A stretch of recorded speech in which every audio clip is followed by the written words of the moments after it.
This in-service video will provide you with basic instructions on manipulation of FCSSWAF Circular Staplers from Panther Healthcare. For more information, please refer to the instructions for use included in the package.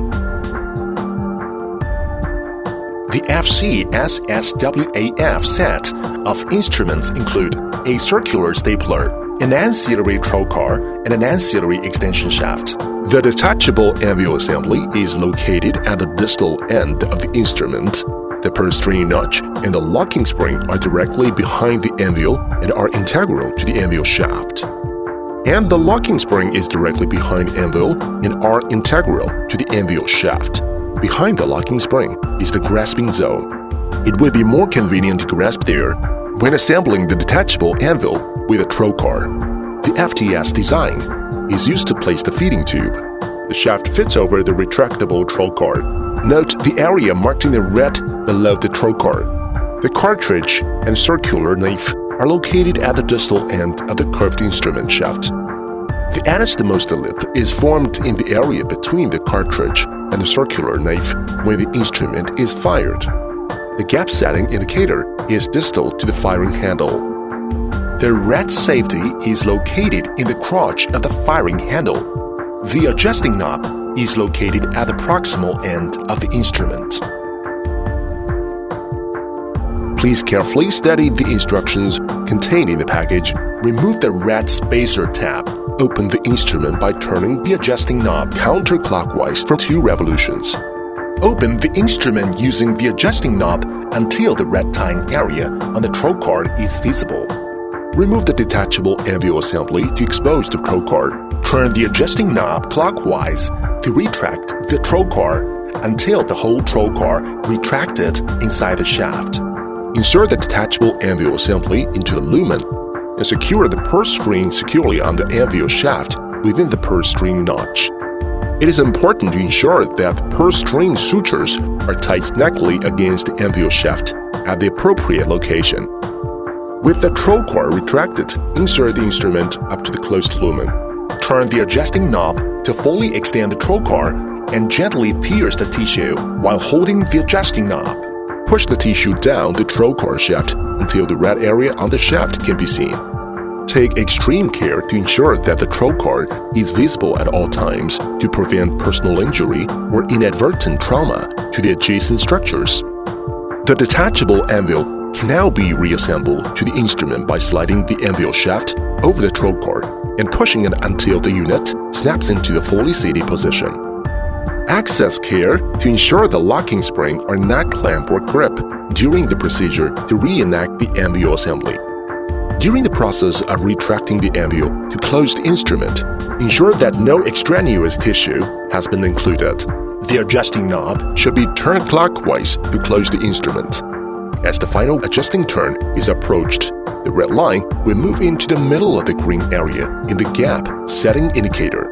Unacceptable staple formation may result if there is excess tissue on one side, which may in turn result in staple line leakage.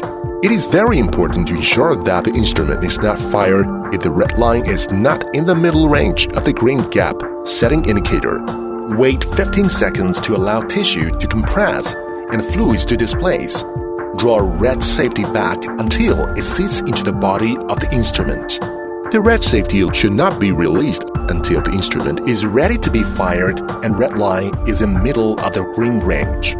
Squeeze the firing handle using both hands in one stroke, using firm steady pressure to fire the instrument, and take care that the firing handle is squeezed fully to ensure proper staple formation and tissue transection.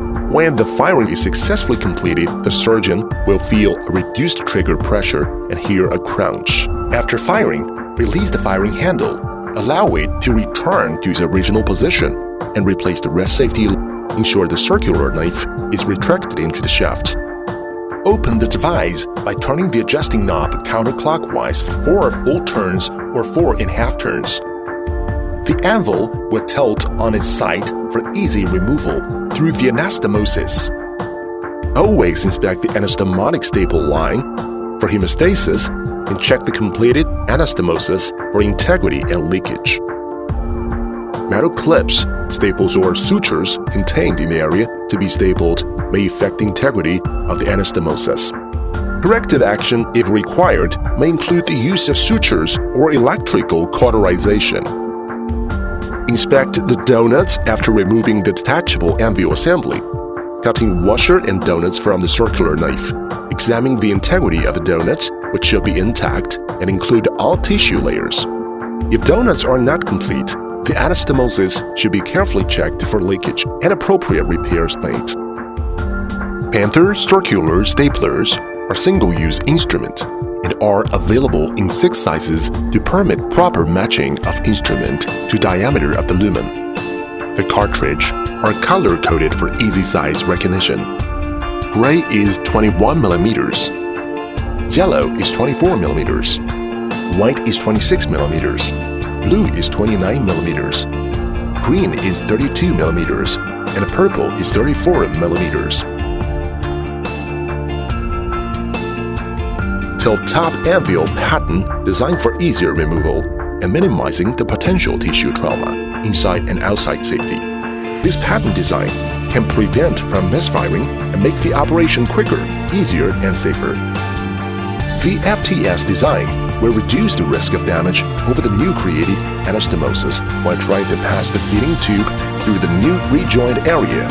The gasping zone well differentiated to avoid slipping of the laparoscopic grasper when assembling the detachable anvil over the throat guard. 3 staple heights. A staple of particular leg length has 1 proper crimp for perfect B formation. We provide 3 staple heights, 4.5 mm, 4.8 mm, 5.0 mm, for perfect B-shaped staple formation in different tissue thickness. 6 diameters, more choices. No need to compromise.